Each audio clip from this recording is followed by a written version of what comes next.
সুপ্রিয় শিক্ষার্থীরা, আশা করি তোমরা ভালো আছো এবং নিরাপদে আছো। তোমরা জানো যে তোমাদের ক্লাস শুরু করার আগেই, অর্থাৎ স্বাভাবিক যে ক্লাস হওয়ার কথা ছিল তোমাদের ফোর্থ ইয়ারের, সেই ক্লাস শুরু করার আগেই আমাদেরকে একটা সংকটময় মুহূর্তের মধ্যে দিয়ে দিন শুরু করতে হয়েছে। যা হোক, এছাড়া আরো একটা বিষয় হচ্ছে, তোমরা তো থার্ড ইয়ার পরীক্ষা এখনো পুরোপুরি শেষ করোনি। তার আগেই তোমাদেরকে ফোর্থ ইয়ারের পরীক্ষা দিতে হচ্ছে অনলাইনের মাধ্যমে আগামী 15 তারিখ থেকে। তো তোমাদের যে কোর্সগুলো আছে তার মধ্যে আমার ভৌত রসায়ন বা ফিজিক্যাল কেমিস্ট্রি যে কোর্সটা আছে সেই কোর্সটি আলোচনা করার কথা ছিল। এবং এই কোর্সে কিন্তু 3টি চ্যাপ্টার আছে। তার মধ্যে প্রথম যে চ্যাপ্টার সেটা হচ্ছে কোয়ান্টাম রসায়ন। এবং এতদিন যাবত তোমাদের একটি ক্লাসও নেওয়া হয়নি, আজকে তোমাদের সঙ্গে ফার্স্ট ক্লাস এবং পরীক্ষা প্রায় চলে এসেছে। আশা করবো তোমরা সবাই এই লেকচারটি বা এই ভিডিওটি দেখবে এবং যে টপিকসগুলো এখানে আলোচনা করা হবে সেই টপিকসগুলো প্রশ্ন আকারে ভালোভাবে পড়বে। এবং আগামীকাল তোমাদের আমি আর একটি ক্লাস নিব এই কোয়ান্টাম রসায়ন চ্যাপ্টারের উপর, এবং এই দুইটি লেকচারের মধ্য থেকেই তোমাদের পরীক্ষায় কোশ্চেন করা হবে। এবং আগামীকাল তোমাদের আমি একটি সাজেশনও দিয়ে দেবো ইনশাল্লাহ। যা হোক, কোয়ান্টাম রসায়ন চ্যাপ্টারটিতে কিছু বিষয় আছে যেগুলো আমরা অনার্স থার্ড ইয়ারে যে শ্রোডিঞ্জারের যে সমীকরণের যে চ্যাপ্টারটি ছিল, অর্থাৎ পরমাণুর গঠন যে চ্যাপ্টারটি ছিল, সেখানে কিছুটা পড়েছিলাম। আর কিছু বিষয় আছে একটু নতুন, যেমন আদর্শ কৃষ্ণ বস্তু নিয়ে আলোচনা আছে। এরপর আইনস্টাইনের আলোক তড়িৎ ক্রিয়া নিয়ে আলোচনা আছে। তারপর কম্পটন প্রভাব নিয়ে আলোচনা করা আছে। যা হোক, আমরা প্রথম থেকে তাহলে ধারাবাহিকভাবে আলোচনা করব। ওকে, প্রথমে খেয়াল করো, এখানে যে টপিকসটা আলোচনা করা আছে সেটি হচ্ছে সনাতন বলবিদ্যা বা ক্লাসিক্যাল মেকানিক্স এবং কোয়ান্টাম বলবিদ্যা বা কোয়ান্টাম মেকানিক্স এর মধ্যে একটি পার্থক্য আছে। অর্থাৎ এই চ্যাপ্টারে প্রথম দিকের যে কিছু অংশ আছে, যেমন আদর্শ কৃষ্ণ বস্তু বা আলোক তড়িৎ ক্রিয়া অথবা কম্পটন প্রভাব বা কঠিন পদার্থের তাপ ধারণ ক্ষমতা, এই যে বিষয়গুলো আছে এই বিষয়গুলো প্রথমে সনাতন বলবিদ্যার আলোকে আলোচনা করা আছে এবং সেখানে দেখানো হয়েছে সনাতন বলবিদ্যা এইসব বিষয়গুলো, অর্থাৎ আদর্শ কৃষ্ণ বস্তুর বিকিরণ বা আলোক তড়িৎ ক্রিয়া, এইসব বিষয়বস্তুগুলো ব্যাখ্যা করতে ব্যর্থ হয় এবং সেগুলোতে আবার কোয়ান্টাম বলবিদ্যার সফলতা আছে। অর্থাৎ প্রতিটি বিষয় আলোচনা করা আছে সনাতন বলবিদ্যার আলোকে, তারপর আবার কোয়ান্টাম বলবিদ্যার আলোকে আলোচনা করা আছে। ওকে, তাহলে বলবিদ্যা বা বলবিজ্ঞান বিষয়টি কি সেটি একটু আমরা প্রথমে খেয়াল করি। দেখো, লেখা আছে কি যে বিজ্ঞানের যে শাখায় বস্তুর গতির বল প্রয়োগের ফলাফল সম্পর্কে আলোচনা করা হয় তাকে বলবিজ্ঞান বলা হয়। অর্থাৎ কোন একটা বস্তু যখন গতিশীল হয় তখন কিন্তু তার উপর আমাদের কিছু পরিমাণ বল প্রয়োগ করতে হয়। অর্থাৎ কোন একটা বস্তু গতিশীল তাকে করতে হলে অবশ্যই আমাদের বল প্রয়োগ করতে হবে। তাহলে এই পদার্থবিদ্যার বা রসায়নের যে অংশে কোন একটা গতিশীল কোন বিষয় নিয়ে আলোচনা করা হবে, কোন বস্তুর গতিশীল কোন বিষয় নিয়ে আলোচনা করা হবে, সেই অংশকে আমরা বলবো বলবিদ্যা বা মেকানিক্স। যেমন আলোর কথা বলা যেতে পারে, কারণ আলো গতিশীল থাকে, আলোর প্রতিফলন ধর্ম আছে, ব্যতিচার ধর্ম আছে, অপবর্তন ধর্ম আছে। এরপর পরমাণুর গতিশীল থাকে, পরমাণুর মধ্যে যে মৌলিক কণিকাগুলো আছে, ইলেকট্রন, প্রোটন, নিউট্রন, এগুলো গতিশীল থাকে। তো এগুলো নিয়ে আলোচনাও কিন্তু বলবিদ্যার অংশ। এছাড়া আমরা যদি বলি যে কোনো একটা বস্তু যদি আমরা উপর থেকে ফেলে দিই তাহলে সে মুক্তভাবে পড়তে থাকবে মাধ্যাকর্ষণের প্রভাবে, অর্থাৎ পড়ন্ত বস্তু নিয়ে আলোচনাটাও বলবিদ্যার অংশ। এছাড়া আমরা যদি গ্রহ, উপগ্রহ বা ধূমকেতু এইসব বিষয় নিয়ে যদি আলোচনা করি যেগুলো গতিশীল, সেগুলো কিন্তু বলবিদ্যার অংশ হবে। ওকে, তো চিরায়ত বলবিজ্ঞান যেটি, সেটিকে সনাতন বলবিদ্যা বলা যেতে পারে, যাকে আমরা ইংলিশে ক্লাসিক্যাল মেকানিক্স বলে থাকি। তো এটি আসলে কি, দেখো, যে বলবিজ্ঞানের যে অংশে নিউটনীয় গতিসূত্রের উপর ভিত্তি করে বস্তুর গতি, বেগ, ত্বরণ এবং মাধ্যাকর্ষণের প্রভাবে বস্তুর অবাধ পতন এবং ম্যাক্সওয়েলের তড়িৎচুম্বকীয় তত্ত্বের উপর ভিত্তি করে আলোর ব্যতিচার, অপবর্তন, পোলারায়ন ইত্যাদি আলোচনা করা হয়, তাকে সনাতন বলবিদ্যা বলা হয় বা ক্লাসিক্যাল মেকানিক্স। এখানে দুটি বিষয় উল্লেখ আছে, দেখো। একটি হচ্ছে নিউটনীয় গতিসূত্রের উপর ভিত্তি করে, একটি হচ্ছে ম্যাক্সওয়েলের তড়িৎচুম্বকীয় তত্ত্বের উপর ভিত্তি করে। তো নিউটনীয় গতিসূত্র যে তিনটি আছে, এটা তো তোমরা জানোই। নিউটনীয় গতিসূত্র আসলে চিরায়ত বলবিদ্যা বা সনাতন বলবিদ্যার একটা বেসিক সূত্র, এবং ম্যাক্সওয়েলের তড়িৎচুম্বকীয় তত্ত্ব কিন্তু সনাতন বলবিদ্যার একটি বেসিক সূত্র।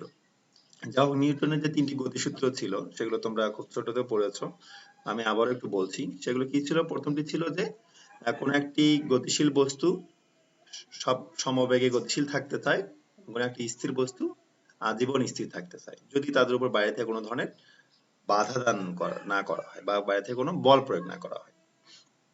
তাহলে এটিতে কিন্তু কোনো একটা বলের প্রকৃতি বা ফোর্স, বলের প্রকৃতি বা গতির প্রকৃতি সম্পর্কে আলোচনা করা হচ্ছে, যে বস্তুটি স্থির আছে না গতিশীল আছে।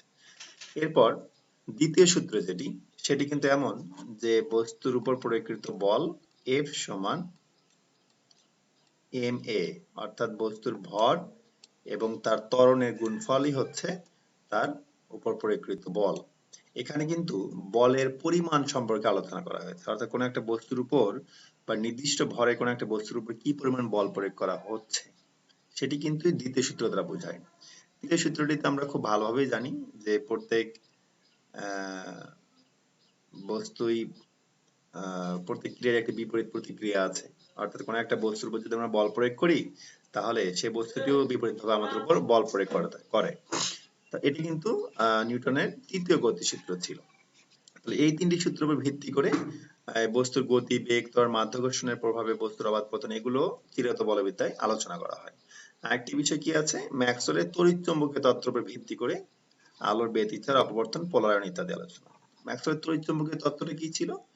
সেখানে ছিল যে কোন একটি চার্জিত বস্তু বা কোন একটি গতিশীল বস্তু যদি গতিশীল থাকে বা ঘুরতে থাকে তাহলে সাধারণত সে শক্তি পর্যায়ক্রমে হারাতে থাকে। এটা কিন্তু ম্যাক্সওয়েলের তড়িৎচুম্বকীয় তত্ত্ব। তো সেই বিষয়ের উপর ভিত্তি করে যদি আলোর ব্যতিচার, অপবর্তন, পোলারায়ন আলোচনা করা হয়, সেটা আসলে চিরায়ত বলবিদ্যার অংশ হবে। ওকে, এরপর আসা যাক কোয়ান্টাম বলবিদ্যা।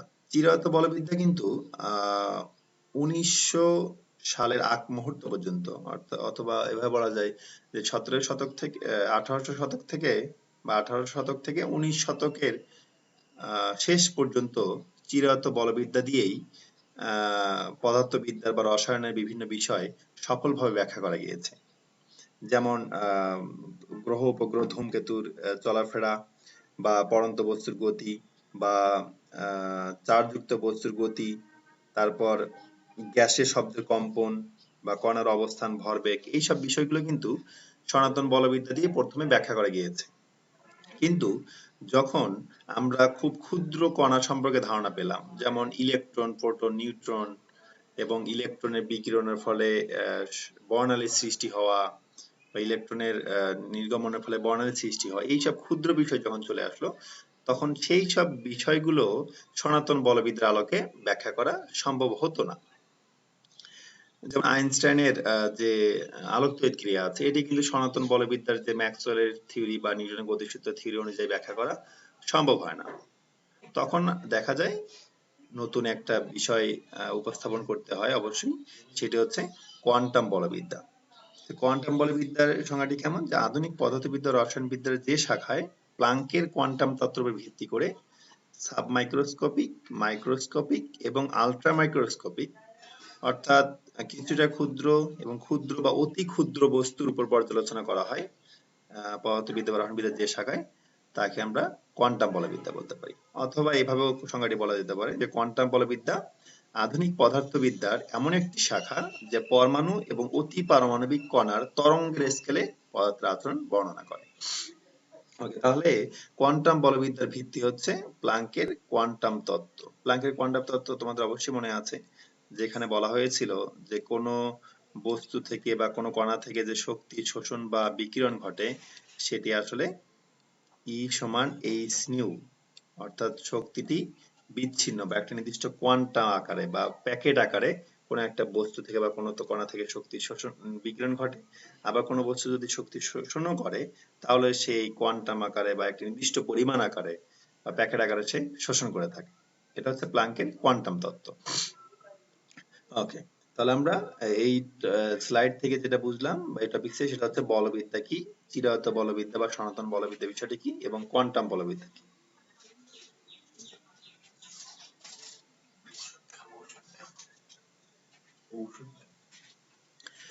ওকে, এরপর চিরায়ত বলবিদ্যা বা সনাতন বলবিদ্যা অথবা ক্লাসিক্যাল মেকানিক্স এর যে ব্যর্থতাগুলো, তো সেগুলো এখানে আলোচনা করা আছে। দেখো যে চিরায়ত বলবিদ্যা কি কি বিষয়গুলো আলোচনা করতে পারেনি। যেমন একটা হচ্ছে যে কৃষ্ণ বস্তুর বিকিরণ সম্পর্কিত যে ঘটনা, সেগুলো চিরায়ত বা সনাতন বলবিদ্যার আলোকে ব্যাখ্যা করা সম্ভব হয়নি। এরপর হচ্ছে ভর ও শক্তির যে পারস্পরিক রূপান্তর, এই বিষয়টিও চিরায়ত বলবিদ্যার সাহায্যে ব্যাখ্যা করা সম্ভব হয়নি এবং সেটি ব্যাখ্যা করার জন্য আমাদের কোয়ান্টাম বলবিদ্যার হেল্প নিতে হয়েছে।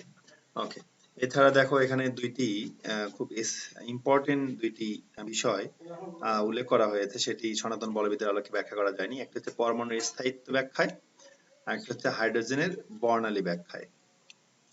তোমরা জানো যে পরমাণুতে যে নিউক্লিয়াস আছে, সেই নিউক্লিয়াসের চতুর্পাশে ইলেকট্রন, চার্জিত ইলেকট্রন অথবা ঋণাত্মক আধানযুক্ত ইলেকট্রন কিন্তু ঘূর্ণায়মান এবং নিউক্লিয়াস কিন্তু ধনাত্মক আধান বিশিষ্ট, কারণ নিউক্লিয়াসে প্রোটন আছে, পাশাপাশি নিউট্রনও আছে, কিন্তু নিউট্রনের তো চার্জ নেই। তাহলে ইলেকট্রন যেহেতু চার্জিত ঋণাত্মক আধানযুক্ত এবং সেটি ঘূর্ণায়মান, তাহলে সনাতন বলবিদ্যার যে ম্যাক্সওয়েলের তড়িৎচুম্বকীয় তত্ত্ব, সেটা কিন্তু সনাতন বলবিদ্যার ভিত্তি। এবং ম্যাক্সওয়েলের তত্ত্ব অনুযায়ী কি বলা হয়েছে, যে কোনো একটি গতিশীল কণা বা চার্জিত কণা যদি গতিশীল থাকে তাহলে সে ক্রমান্বয়ে শক্তি হারাতে থাকে। তাহলে ইলেকট্রন যদি এই শক্তি স্তরে যদি ঘুরতে থাকে তাহলে সে সনাতন বলবিদ্যা অনুযায়ী সে কিন্তু ক্রমান্বয়ে শক্তি হারাচ্ছে। তাহলে শক্তি হারাতে থাকলে কিন্তু সে এক সময় নিউক্লিয়াসের উপরে যে পড়বে শক্তি হারাতে হারাতে। তাহলে নিউক্লিয়াসের উপর সে যদি পতিত হয় তাহলে কিন্তু ধনাত্মক এবং ঋণাত্মক চার্জের সংমিশ্রণে বিস্ফোরণের কারণে কিন্তু পরমাণু অস্তিত্ব থাকে না। পরমাণু যদি অস্তিত্ব না থাকে তাহলে কিন্তু কোনো পদার্থের অস্তিত্ব থাকবে না, তার মানে আমাদের কোনো কিছুরই অস্তিত্ব থাকবে না। তাহলে এই পরমাণুর যে স্থায়িত্ব আছে সেটি কিন্তু সনাতন বলবিদ্যা অনুযায়ী ব্যাখ্যা করা যায় না, বা সনাতন বলবিদ্যা এই পরমাণু স্থায়িত্ব ব্যাখ্যায় কিন্তু ব্যর্থ। ওকে, আরেকটি বিষয় কি, যে হাইড্রোজেন পরমাণুর বর্ণালী ব্যাখ্যায় আসলে সনাতন বলবিদ্যা যেটা বলা হয়েছে সেটি হচ্ছে যে শক্তি যে আছে, শক্তি নিরবিচ্ছিন্নভাবে একটা জায়গা থেকে আরেকটা জায়গায় স্থানান্তর হয়। নিরবিচ্ছিন্নভাবে বাবাটি কি বোঝাচ্ছে, মনে করো আমি এক জগ পানি, এটা মনে হয় তোমাদের এর আগে বলেছিলাম, যে এক জগ পানি আমি নিয়ে অপর একটা জগে উপর করে ঢালছি, তার মানে নিরবিচ্ছিন্নভাবে কিন্তু পানি পড়ছে। কিন্তু পরবর্তীতে দেখা যায় যে শক্তি আসলে নিরবিচ্ছিন্ন নয়, শক্তি বিচ্ছিন্ন আকারে একটি উৎস থেকে আরেকটার দিকে ছড়িয়ে পড়ে। অর্থাৎ আমি এক জগ থেকে পানি অপর জগে ঢালবো কিন্তু সরাসরি না, একটা গ্লাসে করে করে নির্দিষ্ট পরিমাণ আকারে আকারে ঢালছি। অর্থাৎ একটা জায়গা থেকে আরেকটা জায়গায় স্থানান্তর করছি কিভাবে, একটা নির্দিষ্ট প্যাকেট আকারে, নির্দিষ্ট পরিমাণ আকারে, তার মানে বিচ্ছিন্ন ভাবে। তো সনাতন বলবিদ্যায় কি বলা হয়েছে, শক্তি নিরবিচ্ছিন্ন ভাবে স্থানান্তরিত হয়। কিন্তু কোয়ান্টাম বলবিদ্যায় বলা হয়েছে যে না, শক্তি বিচ্ছিন্ন ভাবে বা প্যাকেট আকারে একটা উৎস থেকে আরেকটা জায়গায় ছড়িয়ে পড়ে। তো হাইড্রোজেন পরমাণুর বর্ণালী দেখলে কিন্তু আমরা বুঝতে পারি যে সেখানে বিচ্ছিন্ন আকারে কিছু রেখা পাওয়া যায়। যেমন তোমার লাইম্যান সিরিজ বা আমার সিরিজে দেখেছো, সেগুলো কিন্তু নির্দিষ্ট কিছু রেখা, বিচ্ছিন্ন কিছু রেখা পাওয়া যায়। কিন্তু আমরা যদি ক্লাসিক্যাল তত্ত্ব বা সনাতন মতবাদ অনুযায়ী ব্যাখ্যা করি তাহলে কিন্তু দেখা যাবে যে বর্ণালী হওয়া উচিত ছিল অবিচ্ছিন্ন। কারণ শক্তির নির্গমনের ফলে বা ইলেকট্রনের শক্তির বিকিরণের ফলেই তো বর্ণালীর সৃষ্টি হয়। তাহলে শক্তি যদি নিরবিচ্ছিন্ন হতো তাহলে সেখান থেকে সৃষ্ট বর্ণালীগুলোও নিরবিচ্ছিন্ন হতো। কিন্তু আমরা কিন্তু হাইড্রোজেন পরমাণুর বর্ণালী যেটি পাই সেটি কিন্তু বিচ্ছিন্ন বর্ণালী। তাহলে অবশ্যই শক্তি কিন্তু বিচ্ছিন্নভাবেই স্থানান্তরিত হয় বা শোষিত হয় বা বিকিরিত হয়। তাহলে হাইড্রোজেন পরমাণুর বর্ণালী ব্যাখ্যায় সনাতন বলবিদ্যা ব্যর্থ হয়েছে। এই দুটি ইম্পর্টেন্ট টপিকস একটু ভালোভাবে দেখবে। তাহলে আমাদের যদি এমন কোনো কোশ্চেন হয় যে সনাতন বলবিদ্যার ব্যর্থতা আলোচনা করো, তাহলে তোমাদের এরকম উদাহরণ দিয়ে আলোচনা করতে হবে। ওকে, এবার আসা যাক প্লাঙ্কের কোয়ান্টাম তত্ত্ব, যেটা আমি একটু আগে আলোচনা করলাম, যে প্রতিটি বস্তু বা পদার্থ কর্তৃক শক্তি নিরবিচ্ছিন্নভাবে শোষিত বা নির্গত হতে পারে না। এটা হচ্ছে সনাতন বলবিদ্যায় ছিল, কিন্তু কোয়ান্টাম বলবিদ্যায় বলা হয়েছে নিরবিচ্ছিন্নভাবে শোষিত বা নির্গত হতে পারে না। এই শক্তি কতগুলো ছোট ছোট প্যাকেট আকারে বা খন্ডে খন্ডে ঝাঁকে ঝাঁকে নির্গত বা শোষিত হয়। এই নির্গমনে বা শোষণে কোনো ধারাবাহিকতা নেই, যে সবসময় একই পরিমাণ আকারে যে নির্গত হবে এমনটা না, ধারাবাহিকতা নেই। শক্তির প্যাকেটগুলোকে কোয়ান্টা বলা হয় বা ফোটন বলে। যাই হোক, তো এই যে শক্তির পরিমাণ, এটা হচ্ছে এই কম্পাঙ্কের সমানুপাতিক। সেই আলো বা আলোর শক্তিটি তার কম্পাঙ্কের সমানুপাতিক। সেখান থেকে আমরা সমানুপাতিক চিহ্ন করলে একটা এইচ পাই, এটা হচ্ছে প্লাঙ্কের ধ্রুবক, এখানে এনটা হচ্ছে শক্তি স্তর বোঝায়, তাহলে কোয়ান্টাম সংখ্যা বোঝায়। তাহলে এটি হচ্ছে ম্যাক্স প্লাঙ্কের কোয়ান্টাম তত্ত্ব বা কোয়ান্টাম সূত্র, এবং এই সূত্রের আলোকে কিন্তু কোয়ান্টাম মেকানিক্স বা কোয়ান্টাম বলবিদ্যা কিন্তু প্রতিষ্ঠিত হয়েছে।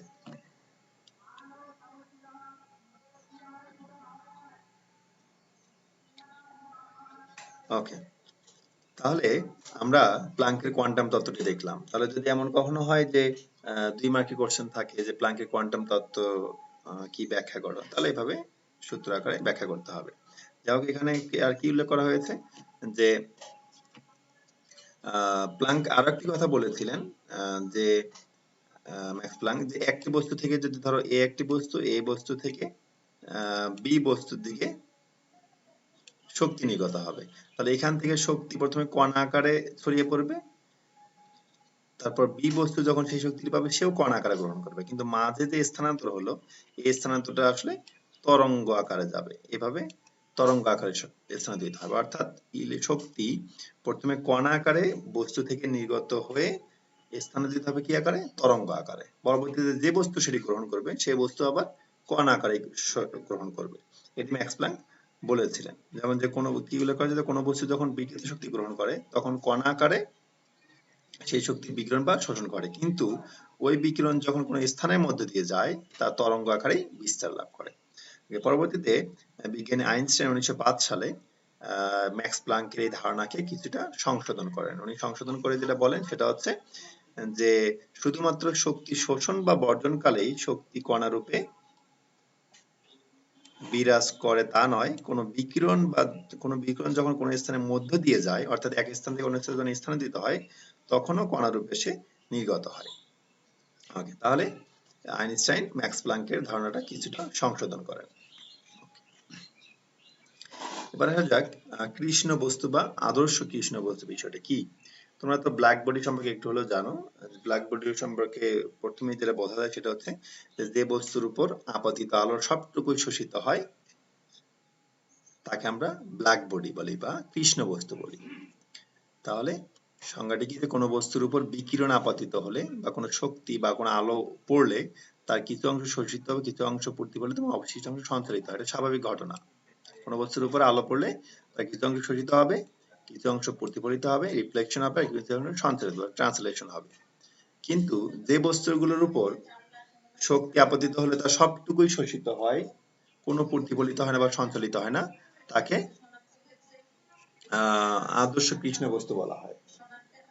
ওকে, তাহলে আমরা যদি গাণিতিকভাবে সেটা দেখি, যে কোনো বস্তুর উপর আপতিত আলো বা আপতিত আলোকে যদি একক ধরা হয়, তাহলে সেইটা কার কার যোগফল হবে? তার উপর যে কিছু পরিমাণ রিফ্লেকশন হয়েছে, কিছু পরিমাণ অ্যাবজর্পশন হয়েছে এবং ট্রান্সলেশন হয়েছে। তাহলে এই সবগুলো শক্তির যোগফল হচ্ছে তার উপর আপতিত আলোর সমান।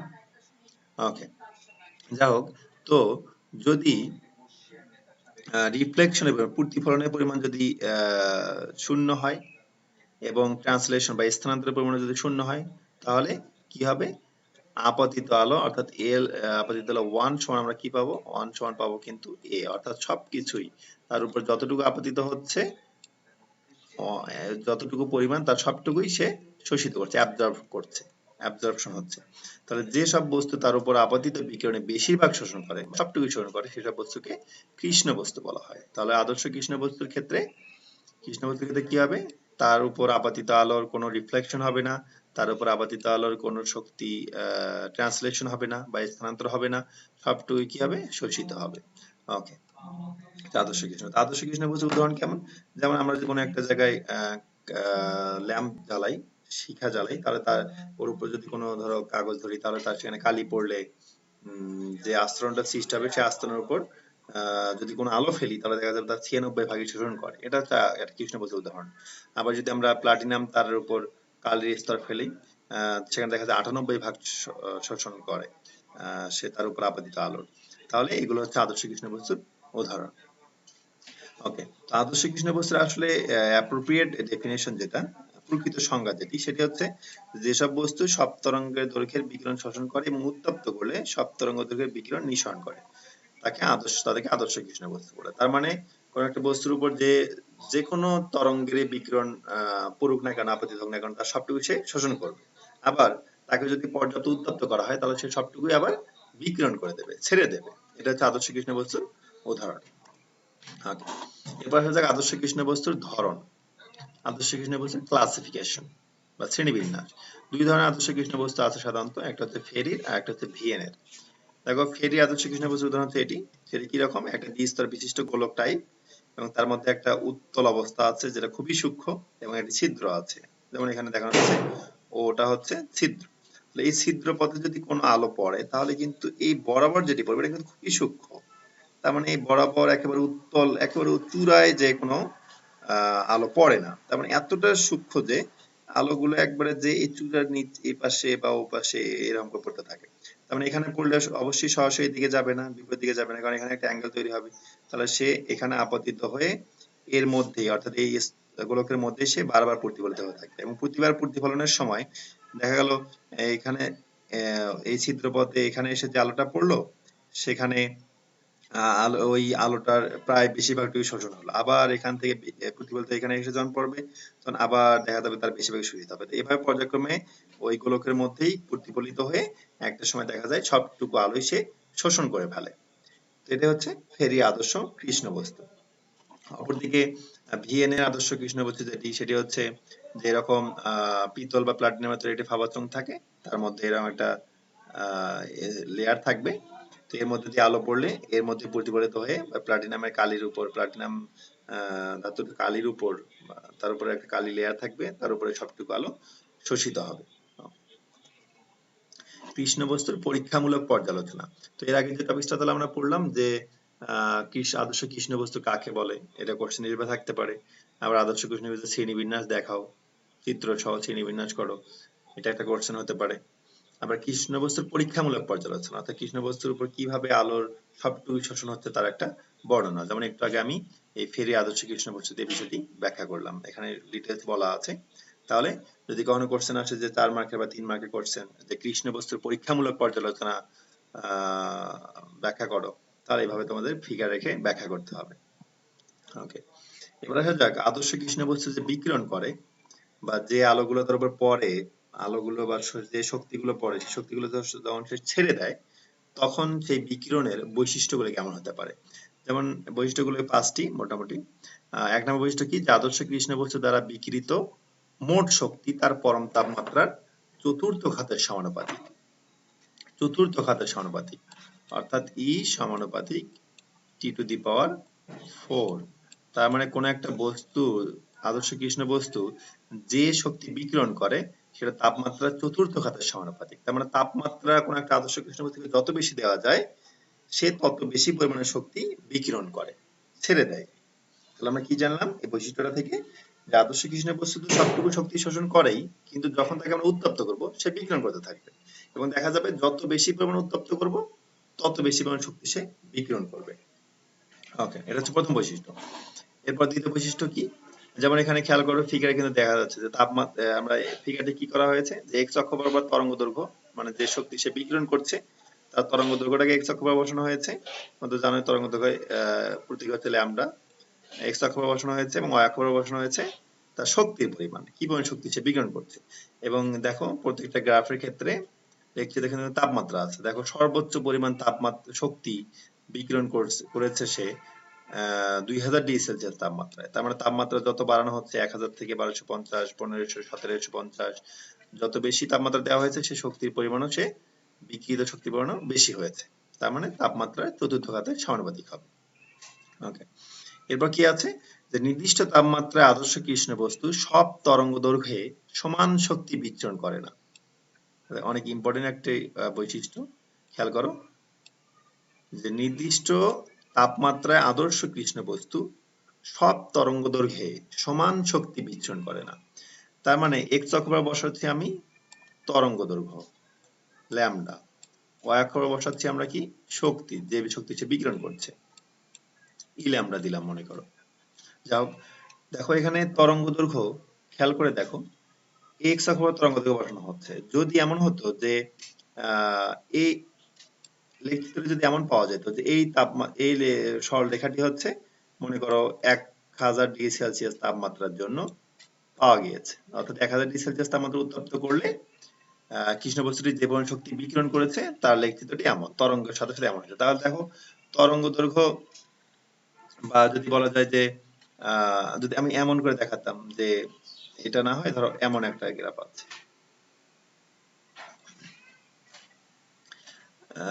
যে খেয়াল করো এটাই সবচেয়ে ভালো হবে এই লেখটির জন্য, এটার জন্যই সবচেয়ে ভালো হবে। কি বলা আছে যে সব তরঙ্গ দৈর্ঘ্যে সমান শক্তি বিচ্ছুরণ করে না। তার মানে দেখো এখানকার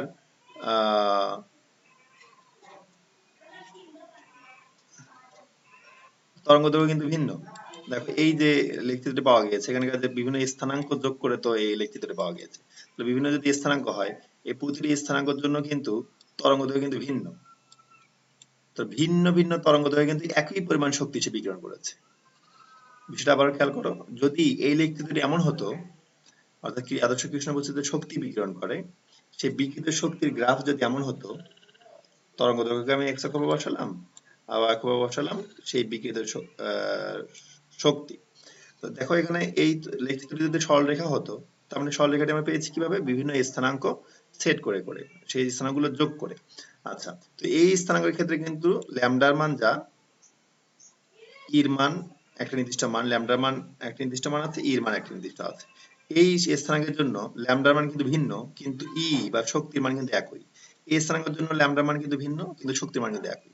অর্থাৎ এই 1000 ডিগ্রি সেলসিয়াস তাপমাত্রায় আদর্শ কৃষ্ণ বস্তু সব তরঙ্গ দৈর্ঘ্য বা ভিন্ন ভিন্ন তরঙ্গ দৈর্ঘ্যের জন্য কিন্তু একই পরিমাণ শক্তি বিকিরণ করছে না, বরঞ্চ কি হচ্ছে, ভিন্ন হচ্ছে। দেখো এই তরঙ্গ দৈর্ঘ্যের জন্য শক্তি ভিন্ন এই বরাবর, অর্থাৎ আমি যদি 2000 ডিগ্রি সেলসিয়াস যে লেখ চিত্রটি আছে সেটা যদি খেয়াল করি, অর্থাৎ 4 এর জন্য শক্তি এটা, 3 এর জন্য শক্তির মান কিন্তু এটি, আবার 2 এর জন্য শক্তির মান এটি, অর্থাৎ ভিন্ন ভিন্ন তরঙ্গ দৈর্ঘ্যের জন্য শক্তিও কিন্তু ভিন্ন ভিন্ন হচ্ছে। ওকে, আশা করি তোমরা বুঝতে পেরেছো। যাই হোক, সবশেষে একটা কি বলা আছে যে একটি নির্দিষ্ট তরঙ্গ দৈর্ঘ্যে বিকিরিত শক্তির পরিমাণ সর্বাধিক। অর্থাৎ দেখো এই তরঙ্গ দৈর্ঘ্যে, একটা নির্দিষ্ট তরঙ্গ দৈর্ঘ্যে বিকিরিত শক্তির পরিমাণ সর্বাধিক, যেমন এই যে সর্বাধিক মান পাওয়া গিয়েছে, বা এই তাপমাত্রার জন্য সর্বাধিক মান পাওয়া গিয়েছে। একটি তরঙ্গ দৈর্ঘ্যের জন্য, একটি নির্দিষ্ট তরঙ্গ দৈর্ঘ্যের জন্য বিকিরিত শক্তির মান সর্বাধিক পাওয়া যায়। যাই হোক, এবং তাপমাত্রা বৃদ্ধি করতে থাকলে শক্তি বনাম তরঙ্গ দৈর্ঘ্যের লেখ চিত্রের চরমচূড়া ক্ষুদ্র তরঙ্গ দৈর্ঘ্যের দিকে সরে আসে। খেয়াল করে দেখো 1000 ডিগ্রি সেলসিয়াস তাপমাত্রার সর্বোচ্চ শক্তি কোথায় ছিল, 1000 ডিগ্রি সেলসিয়াস তাপমাত্রার ক্ষেত্রে এখানে ছিল, 1250 এর ক্ষেত্রে এখানে ছিল, 1500 এর ক্ষেত্রে এখানে পাওয়া গিয়েছে, 1750 এর ক্ষেত্রে এখানে পাওয়া গিয়েছে, 2000 এর ক্ষেত্রে এখানে পাওয়া গিয়েছে। তাহলে দেখো সর্বোচ্চ চূড়া কি হচ্ছে, আস্তে আস্তে কম তরঙ্গ দৈর্ঘ্যের দিকে সরে আসতেছে, এটা ঘটতে থাকে। ওকে, এরপর আসা যাক যে আদর্শ কৃষ্ণ বস্তুর কোনো প্রতিফলন ক্ষমতা থাকে না, তার মানে সে কোনো প্রতিফলন করে না সাধারণ অবস্থায়। কিন্তু যদি তাপমাত্রা বেশি করা হয় তাহলে সে বিকিরণ করে, কোনো শক্তি প্রতিফলন করে না কিন্তু স্বাভাবিকভাবে। ওকে, এরপর হচ্ছে আদর্শ কৃষ্ণ বস্তু বিকিরণের সব ফ্রিকোয়েন্সি সুষমভাবে শোষণে নিক্ষেপ করতে পারে না। তার মানে একটা আদর্শ কৃষ্ণ বস্তুর ক্ষেত্রে সব ধরনের কম্পাঙ্কের শক্তি সে শোষণ বা নিক্ষেপ করতে পারে না, সুষমভাবে ইয়ে করতে পারে না। দেখা গেল কোনো কম্পাঙ্কের শক্তিটা সে বেশি ভালোভাবে শোষণ করেছে, কোনটা সে কম ইয়ে করে কম ভাবে শোষণ করেছে। ওকে, এরকম হতে পারে। যাই হোক, 5 নাম্বারটি কি, 5 নাম্বারটি হচ্ছে আদর্শ কৃষ্ণ বস্তু হতে নিক্ষিপ্ত বিকিরণ কৃষ্ণ বস্তুর যে তাপমাত্রা উন্নীত করে তার উপর নির্ভর করে, বস্তুটি প্রকৃতির উপর নির্ভর করে না। অর্থাৎ যে কোনো ধরনের আদর্শ কৃষ্ণ বস্তু হোক, ফেরির হোক বা ভিএনের হোক বা প্লাটিনাম তৈরি হোক বা নরমালি কালি দিয়ে তৈরি হোক, সব ক্ষেত্রে তার যে শক্তিটা সে বিকিরণ করবে সে বিকিরিত শক্তিটা কিসের উপর নির্ভর করবে? শুধুমাত্র কত তাপমাত্রা তাকে উত্তপ্ত করা হয়েছে, অর্থাৎ তাপমাত্রার উপর, বস্তুর প্রকৃতির উপর নির্ভর করবে না, সেটা যে কোনো ধরনের আদর্শ কৃষ্ণ বস্তু হোক না কেন। এবার হয়ে যাক আদর্শ কৃষ্ণ বস্তুর বিকিরণের বৈশিষ্ট্যমূলক দিক। একটু আগে যে লেকচারটি আমরা দেখলাম সেটির একটি ব্যাখ্যা এখানে আছে, খেয়াল করো। এই কৃষ্ণ, এটা তো আমরা একটু আগে দেখলাম। এখানে সিদ্ধান্তগুলো কি বিকিরণ থেকে একটু আগে বলেছি যে কোনো নির্দিষ্ট তাপমাত্রায় বিকিরণ বর্ণালীতে শক্তি বন্টন অসম হয়। অর্থাৎ যদি এই যে তাপমাত্রাগুলো দেয়া আছে, দেখো এই তাপমাত্রা একটা তাপমাত্রার জন্য 1000 কেলভিনের জন্য দেখো অনেকগুলো শক্তির অনেকগুলো শক্তি পাওয়া গিয়েছে, বিকিরিত শক্তি পাওয়া গিয়েছে, অর্থাৎ একটি মাত্র শক্তি কিন্তু পাওয়া যায়নি। যদি এমন হতো যে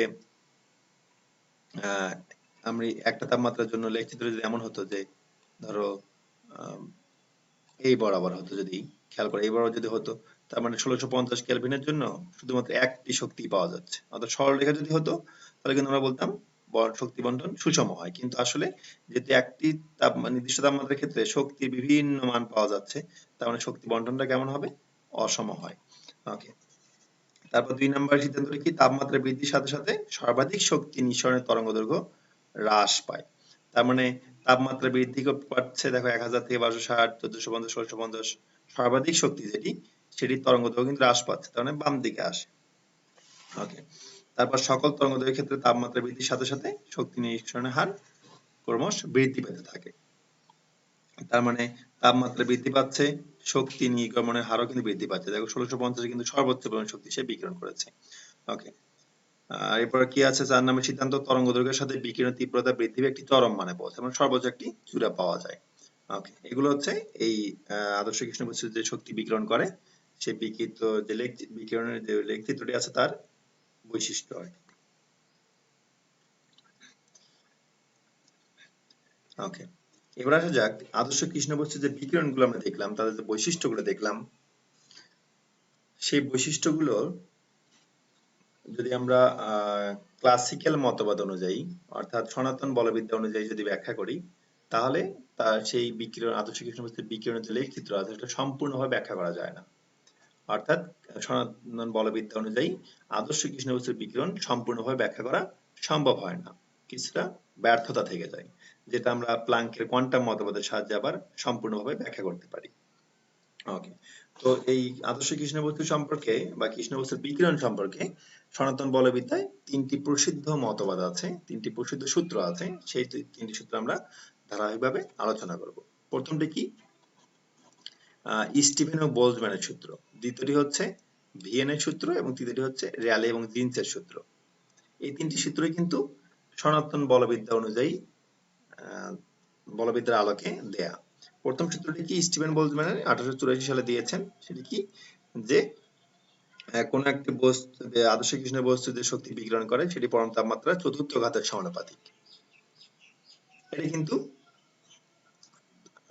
যেটা বোঝা যাচ্ছে যে তাপমাত্রা বৃদ্ধি পেলে শক্তির মান সর্বোচ্চ হয় তাপমাত্রা বৃদ্ধি পেলে। তার মানে কোন একটা আদর্শ কৃষ্ণ বস্তুকে যত বেশি তাপমাত্রা দেওয়া হবে সে যে শক্তিটা বিকিরণ করবে সেটা তত বেশি হবে। কিন্তু খেয়াল করো একটু আগে এটা ক্ষেত্রে তাপমাত্রা যত দিচ্ছি, তাপমাত্রা যত বাড়াচ্ছি, শক্তি কিন্তু বিকিরিত শক্তির পরিমাণ কিন্তু আস্তে আস্তে বাড়ছে, কিন্তু দেখো বিকিরিত শক্তির পরিমাণ কিন্তু আস্তে আস্তে আবার কমছেও। খেয়াল করো, তাপমাত্রা যত বৃদ্ধি করা হচ্ছে সর্বোচ্চ পরিমাণ শক্তি কিন্তু সে বিকিরিত করছে, কিন্তু শক্তি কিন্তু আবার তাপমাত্রা বৃদ্ধির সাথে কিন্তু কমছেও কিন্তু। তার মানে ব্যাপারটা কি দাঁড়ালো যে এটি সম্পূর্ণভাবে এই পুরো লেখচিত্রটি, অর্থাৎ পুরো একটা লেখচিত্র, এই যে পুরো একটা লেখচিত্র যে আছে, পুরো লেখচিত্র কিন্তু স্টিফেন বোলজম্যান ব্যাখ্যা করতে পারে না।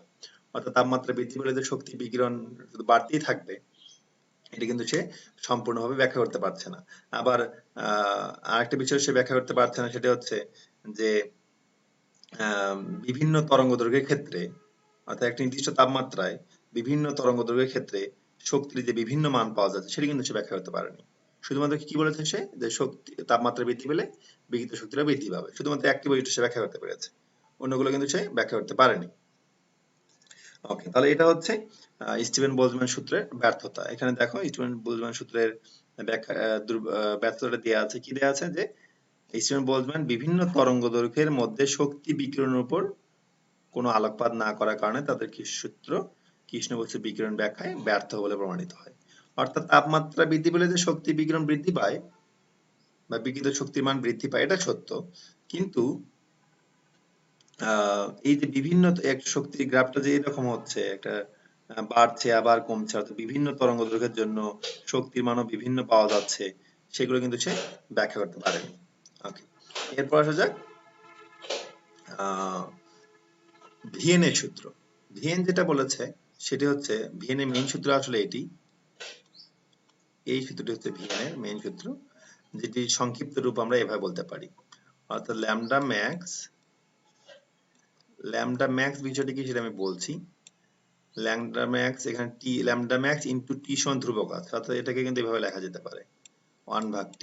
এখান থেকে সমানুপাতিক চিহ্ন উঠে গেলে একটা ধ্রুবক আসবে, সমানুপাতিক ধ্রুবক, তারপর আমরা টি আর গুণন করে এটি পাবো। অর্থাৎ তাপমাত্রা বৃদ্ধি পেলে ল্যামডা ম্যাক্স হ্রাস পায়, তাপমাত্রা বৃদ্ধি পেলে ল্যামডা ম্যাক্স হ্রাস পায়, অর্থাৎ ব্যস্তানুপাতিক সম্পর্ক। ল্যামডা ম্যাক্স কি সেটা বললেই তোমরা আসলে এই বিষয়টি বুঝতে পারবে সূত্রটি। খেয়াল করো, ল্যামডা ম্যাক্স হচ্ছে যে তরঙ্গ দৈর্ঘ্যে সর্বোচ্চ পরিমাণ শক্তি পাওয়া যায়।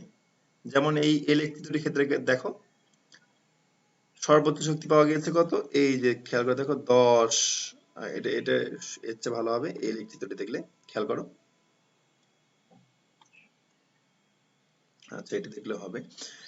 দেখো এই যে যে এই শক্তি যে পাওয়া সর্বোচ্চ পরিমাণ যে পাওয়া গিয়েছে, সর্বোচ্চ পরিমাণ যে পাওয়া গিয়েছে এটি কিন্তু ল্যামডা ম্যাক্স বলা যেতে পারে। সর্বোচ্চ পরিমাণ তরঙ্গ দৈর্ঘ্য, সর্বোচ্চ পরিমাণ বিকিরণ। তাহলে এটা কার ব্যস্তানুপাতিক, তাপমাত্রা ব্যস্তানুপাতিক। তাপমাত্রা যত বাড়তে থাকে তরঙ্গ দৈর্ঘ্য মানে সর্বোচ্চ পরিমাণ তরঙ্গ দৈর্ঘ্য, আসলে একটু খেয়াল করো, আসলে গ্রাফটি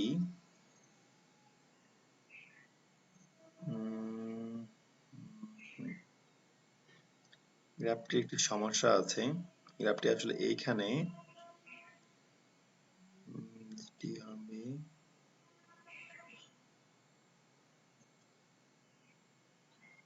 গ্রাফটি এইখানে এটি সমস্যা, একটু মিস্টেক আছে গ্রাফটি, আমি আবার বলছি।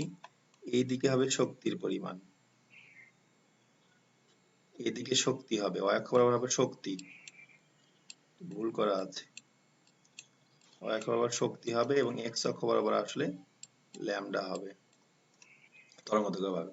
অর্থাৎ যে, খেয়াল করো, যে তরঙ্গ দৈর্ঘ্যে সর্বোচ্চ পরিমাণ শক্তি পাওয়া যায়, যে তরঙ্গ দৈর্ঘ্যে সর্বোচ্চ পরিমাণ শক্তি পাওয়া যায় সেই তরঙ্গ দৈর্ঘ্যকে বলা হয় ল্যামডা ম্যাক্স। অর্থাৎ এটি হচ্ছে ল্যামডা ম্যাক্স, এই জায়গাটি হচ্ছে ল্যামডা ম্যাক্স। যেমন 1650 কেলভিন তাপমাত্রা আমরা কি পেয়েছি, আমি আবার বলছি, গ্রাফটি কিন্তু একটু সমস্যা আছে গ্রাফে। এক্স অক্ষ বরাবর হবে ল্যামডা, অর্থাৎ এটি সেন্টিমিটার স্কেলে। দেখি এর আগের গ্রাফটি সমস্যা আছে কিনা, এই গ্রাফে তো সমস্যা দেখছি। এই যে এটি দেখো এখানে সুন্দর এটা আছে, এটা হচ্ছে অ্যাপ্রোপ্রিয়েট। এর পরের গ্রাফগুলো কিন্তু ভিন্ন, একটু ইয়ে করতে হবে, এডিট করতে হবে আর কি, মানে একটু ভুল দেওয়া আছে। তার মানে হচ্ছে এক্স অক্ষ বরাবর কিন্তু তরঙ্গ দৈর্ঘ্য হবে, y অক্ষ বরাবর কিন্তু শক্তি হবে। ওকে, তাহলে এটা তোমরা একটু সংশোধন করে নিও। যাও, তাহলে যে তরঙ্গ দৈর্ঘ্যে সর্বোচ্চ পরিমাণ শক্তি বিকিরিত হয় সেই তরঙ্গ দৈর্ঘ্যকে বলা হয় ল্যামডা ম্যাক্স। তার মানে 1650 কেলভিন তাপমাত্রায় খেয়াল করো সর্বোচ্চ শক্তি পাওয়া গেছে কোথায়, এইখানে, এই বরাবর এই মানটা হচ্ছে সর্বোচ্চ শক্তি, এবং সেই সর্বোচ্চ শক্তি পাওয়া গেছে কোন তরঙ্গ দৈর্ঘ্যে, এই যে 10 × 10⁻³ সেন্টিমিটার, এই তরঙ্গ দৈর্ঘ্যে। তার মানে এটা হচ্ছে ল্যামডা ম্যাক্স। তো এখানে কি বলা হয়েছে, তাপমাত্রা বৃদ্ধি পেলে, অর্থাৎ তাপমাত্রার সাথে ল্যামডা ম্যাক্স ব্যস্তানুপাতিক। যেমন তাপমাত্রা যত বৃদ্ধি পাচ্ছে ল্যামডা ম্যাক্স কিন্তু তত কমছে। কারণ দেখো 1000 কেলভিন তাপমাত্রার জন্য ল্যামডা ম্যাক্স হচ্ছে এটি, 1260 এর জন্য ল্যামডা ম্যাক্স হচ্ছে এটি, 1450 কেলভিন তাপমাত্রার জন্য ল্যামডা ম্যাক্স হচ্ছে এটি, এই যে এই মানটি।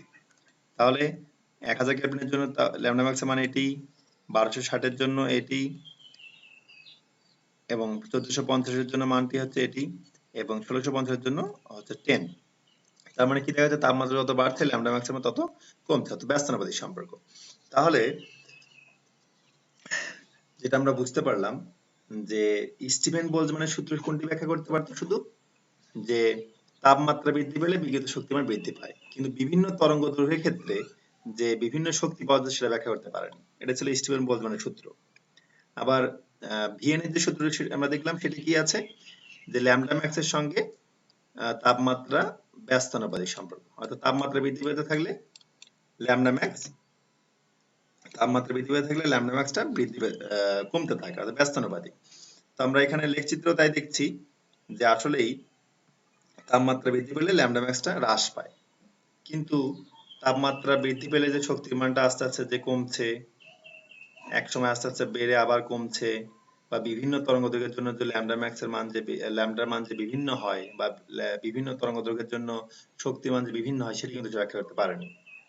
আমি আবারও বলছি, ভিএনের সূত্র যেটি ব্যাখ্যা করতে পারতো সেটি হচ্ছে এই যে সর্বোচ্চ যে চূড়া সেটি যে আস্তে আস্তে নিম্ন তরঙ্গ দৈর্ঘ্যের দিকে যাচ্ছে, যেটি হচ্ছে আমরা একটু আগে যে দেখলাম আদর্শ কৃষ্ণ বস্তুর বিকিরণের যে বৈশিষ্ট্য, 2 নম্বর যে বৈশিষ্ট্য আছে, যে তাপমাত্রা বৃদ্ধির সাথে সাথে শক্তির সর্বোচ্চ চূড়াটি সর্বনিম্ন তরঙ্গ দৈর্ঘ্যের দিকে আসতে থাকে, এটি কিন্তু সে শুধু ব্যাখ্যা করতে পারলো। কিন্তু তাপমাত্রা বৃদ্ধি পেলে শক্তির মান যে আস্তে আস্তে কমে, এক সময় আস্তে আস্তে বাড়তে বাড়তে একটা সর্বোচ্চ পর্যায়ে পৌঁছায় আবার যে কমতে থাকে, এই বিষয়টি কিন্তু ভিএন ব্যাখ্যা করতে পারেনি।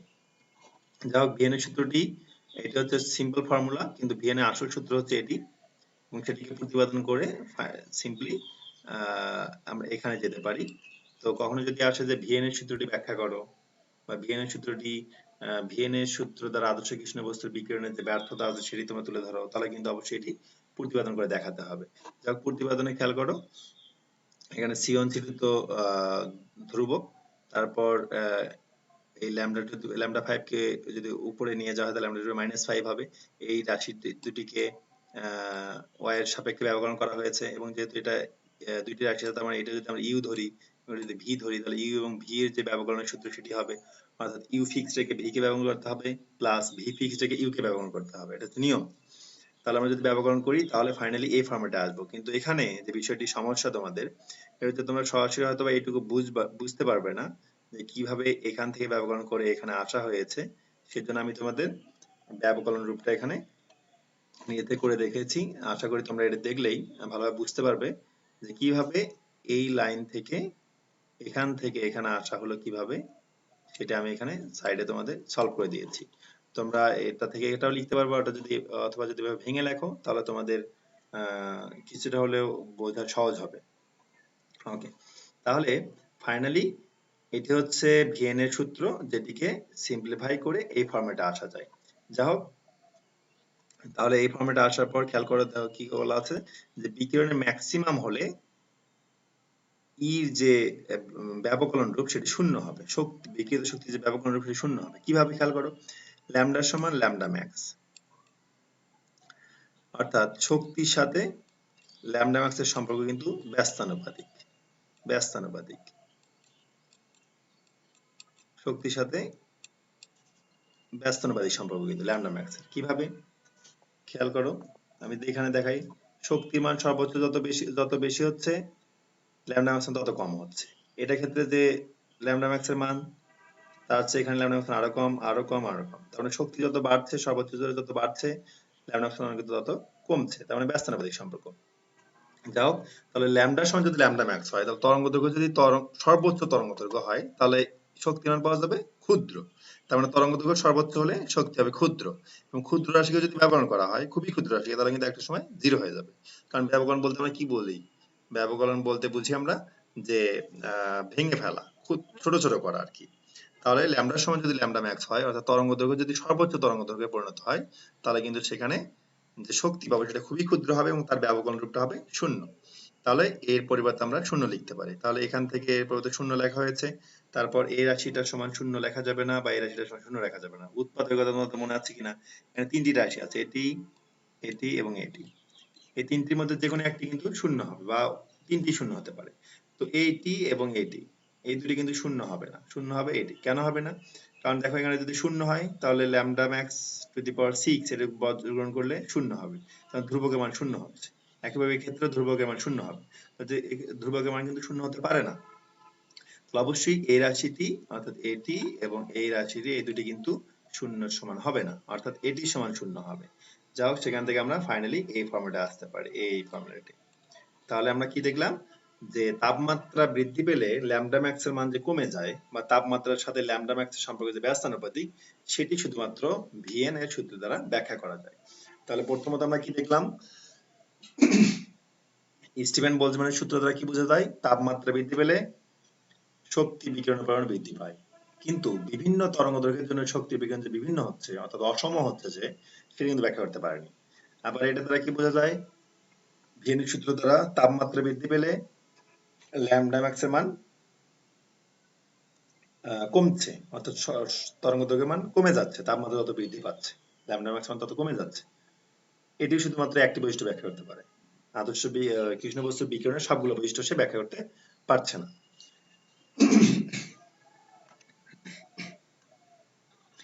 যা হোক, এরপর আসা যাক র্যালে জীন্সের সূত্র। এটি হচ্ছে সনাতন বলবিদ্যার আলোকে দেয়া। র্যালে জীন্স এই সূত্রটি দিয়েছেন আদর্শ কৃষ্ণ বস্তুর বিকিরণ সম্পর্কিত। সেখানে সম্পর্কটি কেমন দেখো, তরঙ্গদৈর্ঘ্যের সঙ্গে শক্তি সম্পর্ক ব্যস্তানুপাতিক, অর্থাৎ তরঙ্গদৈর্ঘ্য যত বাড়তে থাকবে শক্তি তত কমতে থাকবে। যেমন এখানে খেয়াল করো, এই যে পর্যায়টি আছে অর্থাৎ শক্তির মান যে আস্তে আস্তে কমছে, তরঙ্গদৈর্ঘ্য কিন্তু আস্তে আস্তে বাড়ছে। তাহলে এক্স অক্ষ বরাবর দিকে তরঙ্গদৈর্ঘ্য বাড়ছে আর এখানে কিন্তু শক্তির মানটা আস্তে আস্তে কমে যাচ্ছে। তার মানে এই অংশটুকু অর্থাৎ গ্রাফের এই অংশটুকু শুধুমাত্র র্যালে জীন্সের আলোকে ব্যাখ্যা করা যায় একটি নির্দিষ্ট তাপমাত্রার জন্য। তাহলে খেয়াল করো যে সমীকরণটি থেকে দেখা যাচ্ছে কি, নির্দিষ্ট তাপমাত্রায় অর্থাৎ টি যদি ফিক্সড থাকে, ল্যামডা হ্রাসের সাথে সাথে ই এর মান দ্রুত বৃদ্ধি পায়। তার মানে তাপমাত্রা যদি স্থির থাকে অর্থাৎ একটি নির্দিষ্ট তাপমাত্রায়, তরঙ্গদৈর্ঘ্য যত বাড়তে থাকে শক্তির মান তত কমতে থাকে। অর্থাৎ গ্রাফটি যে আস্তে আস্তে কমছে, নিচের দিকে যাচ্ছে, এই অংশটুকু শুধুমাত্র র্যালে জীন্সের আলোকে ব্যাখ্যা করা যায়। তাহলে আমরা এই যে তিনটি সূত্র দেখলাম, এই তিনটি সূত্রের আলোকে আসলে কি বোঝা যায় যে তাপমাত্রা বৃদ্ধি পেলে যে ল্যামডা ম্যাক্স এর মান, যেমন টি1 তাপমাত্রায় ল্যামডা ম্যাক্স এইখানে এই পজিশনটাতে, টি2 তাপমাত্রায় ল্যামডা ম্যাক্স এর মান এই পজিশনটাতে, টি3 তাপমাত্রায় ল্যামডা ম্যাক্স এর মান হচ্ছে এই পজিশনটাতে। তাহলে তাপমাত্রা বৃদ্ধি পেলে যে ল্যামডা ম্যাক্স এর মান কমে যায় বা ব্যস্তানুপাতিক সম্পর্ক এদের মধ্যে, সেটি বুঝলাম আমরা ভিএন এর সূত্র থেকে। এরপর স্টিফেন বোলজম্যানের সূত্র থেকে বুঝলাম ই সমানুপাতিক T⁴, অর্থাৎ তাপমাত্রা বৃদ্ধি পেলে শক্তির মান বিকিরিত শক্তির মান বৃদ্ধি পায়। তাপমাত্রা বৃদ্ধি পাচ্ছে, বিকিরিত শক্তির মানও আস্তে আস্তে বৃদ্ধি পাচ্ছে। কিন্তু বিভিন্ন তরঙ্গদৈর্ঘ্যের জন্য অর্থাৎ সরলরেখাটি যে এইরকম বাড়ছে আবার কমছে, এইটুকু কিন্তু আবার স্টিফেন বোলজম্যান দ্বারা ব্যাখ্যা করা যায় না। অপরদিকে র্যালে জীন্সের সূত্র থেকে কি বুঝলাম যে তরঙ্গদৈর্ঘ্য বাড়তে থাকলে বা তরঙ্গদৈর্ঘ্যের মান বিভিন্ন হলে শক্তির মান আস্তে আস্তে কমছে বা বিভিন্ন হচ্ছে, অর্থাৎ এই অংশটুকু ব্যাখ্যা করা যায়।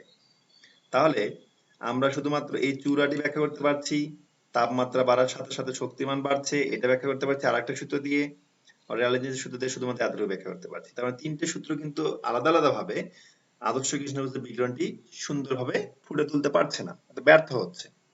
এই ব্যর্থতার থেকেই কোয়ান্টাম বলবিদ্যার আবির্ভাব এবং সেই ম্যাক্স প্ল্যাঙ্কের কোয়ান্টাম বলবিদ্যার আলোকে কৃষ্ণ বস্তুর বিকিরণের বৈশিষ্ট্যগুলো সুন্দরভাবে ব্যাখ্যা করা যায়। অর্থাৎ তিনটি সূত্রকে একসঙ্গে ব্যাখ্যা করা যায় এই প্ল্যাঙ্কের কোয়ান্টাম তত্ত্বের আলোকে।